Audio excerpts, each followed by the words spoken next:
ప్రియమైన వాళ్ళారా, బాగున్నారా? మరొక వచనం ధ్యానించుకుందాం. ఆదికాండము 14, 22, 23.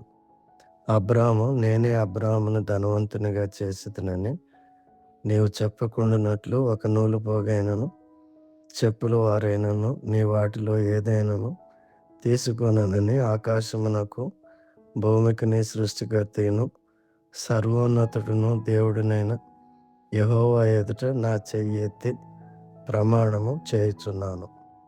సొదొమ రాజుకు అబ్రాము చేసిన ప్రకటన దేవుని యెడల అతను కలిగి ఉన్న అంచెలంచెల నిబద్ధతను కనుపరుస్తుంది. దాని అర్థం ఇక్కడ ఉంది.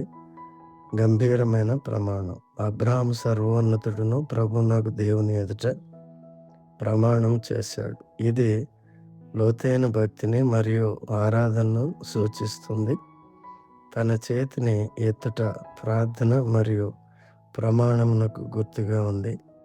ఇది అబ్రాహాము యొక్క నిజాయితీని సూచిస్తుంది.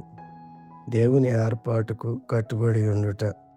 అబ్రాహాము ప్రమాణము అతడు భౌతిక సంపద లేక లోక సంబంధమైన గుర్తింపు కంటే దేవుని ఏర్పాటు మరియు ఆశీర్వాదములు యందు మాత్రమే విశ్వాసం ఉంచాడని తెలియజేస్తుంది. సొదొమ రాజు నుండి ఎటువంటి సంపదనైనా స్వీకరించుటకు అతడు నిరాకరించాడు.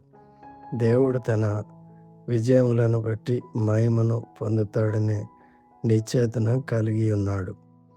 ప్రభువైన యేసుక్రీస్తులో మనం కూడా ధైర్యంగా ఇలా చెప్పగలం. కాబట్టి ప్రభు నాకు సహాయుడు, నేను భయపడను, నరమాత్రుడు నాకేం చేయగలడు అని మంచి ధైర్యంతో చెప్పగలవారమై ఉన్నాము. హెబ్రీ 13:6. దేవుడు మిమ్మల్ని దీవించునుగాక. ఆమేన్.